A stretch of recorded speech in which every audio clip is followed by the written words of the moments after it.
मैं विजय शर्मा। आज मैं यूट्यूब पर मैं अपनी धर्मपत्नी स्वर्गीय श्रीमती प्रभा देवी जी की जीवन कथा पर कुछ लिखे हैं मैंने उनकी जीवन कथा, लेकिन मैं किसी के साथ शेयर करने के लिए नहीं डाल रहा, बल्कि मैं बार बार मशरूम उनकी हर पल, हर अक्षण, हर घड़ी उनकी याद में अपने आप दिल में ताज़ा करता रहूं और बार बार उसे सुनता रहूं, इसलिए मैं यूट्यूब पर डाल रहा हूं। 500 साल पहले वासुकी नाग की एक कन्या पैदा हुई। 500 साल पहले वासुकी नाग की एक कन्या पैदा हुई। ब्रह्मा ब्राह्मण के साथ बाडे ब्राह्मण गांव में आई। एक बार फिर जन्म लूंगी यह कहकर थी वो धरती में समाई। छोटा सा मंदिर बना देना मेरा यह कहकर नींव रखवाई। धीरे धीरे मंदिर का निर्माण हुआ, आस पास के सभी गांवों का सहयोग हुआ। दादी गौरी के नाम से चमत्कार हुआ। सिरपट से कोई आए दर पर दादी गौरी ने जीवन दान दिया। जब भी गांव में मेला लगता, गांव का एक एक आदमी दादी गौरी की वही चर्चा करता। एक बार फिर जन्म लूंगी यह कहकर थी वो धरती में समाई। किसके घर में कब जन्म हो यही बात सबने दोहराई। रामा ब्राह्मण के साथ बाडे ब्राह्मण गांव में आई। समय बीतता गया यही विषय चर्चा में रहा। 3 अठंतर को प्रकाश ब्राह्मण के घर कन्या का जन्म हुआ। समय बीतता गया यही विषय चर्चा में रहा। 3 अठंतर को प्रकाश ब्राह्मण के घर कन्या का जन्म हुआ। जमीन बहुत वर्षों से प्यासी थी, बिन पानी फसल की बर्बादी थी। किसी ने उसी दिन कह दिया, दादी गौरी ने फिर जन्म हुआ। गांव में वर्षों बाद अंधेरों से सवेरा हुआ। जन्म हुई कन्या का नाम प्रभा देवी हुआ। घर घर में बड़ी खुशी मनाई, रामा ब्राह्मणी के साथ बाडे ब्राह्मण गांव में आई। अपने आस गांव पड़ोस के गांव से +2 पास हुई। अपने आस पड़ोस के गांव से +2 पास हुई।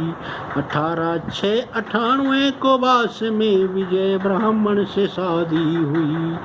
BA के बाद फिर JBT पास हुई। उनकी पहली कन्या 99 में जयसिका, दूसरी कन्या दिया 2004 में हुई। 2004 में ही बाडे गांव की कन्या पहली शिक्षिका हुई। गांव में खुशी मनाई प्रभा देवी फिर दादी गौरी कहलाई। रामा ब्राह्मण के साथ बाडे ब्राह्मण गांव में आई। उन्हें देख कर मुझे भी हमें भी ऐसा लगता जैसे सभी खुशी हमारे ही घर आई। गम का पहाड़ 2007 में जब टूटा, वो कैंसर की चपेट में आई। उन्होंने कहा मैं ठीक हो जाऊंगी, दोबारा फिर ड्यूटी जाने लगूंगी। एम्स में इलाज चला, धीरे धीरे आराम होने लगा। बचा हुआ जीवन लंबा लगने लगा। जीवन के आस में थोड़ी खुशी फिर आई। राम ब्राह्मण के साथ बाडे ब्राह्मण गांव में आई। दवाई तो उनकी लगातार चल रही थी, दोबारा ड्यूटी भी जाने लगी थी। किस्मत ने पलटी फिर मारी, चलते चलते डगमगाने लगी थी। कैंसर उनके शरीर में पूरी फैल चुकी थी। 11 दिसंबर 2014 को ये बेरहम दुनिया, ये नरक लोक वो छोड़ चुकी थी। उस दिन पो लगते की तिथि पंचमी थी, उनकी 5वीं पुण्य तिथि पर मैंने उनकी जीवनी ये थोड़ी सी लिखी थी। और पिछली जिंदगी की हमारी एक याद ताज हो गई थी, याद ताजा हो गई थी। बहुत बातें मुझे ऐसी याद आई, राम ब्राह्मण के साथ बाडे ब्राह्मण गाँव में आई।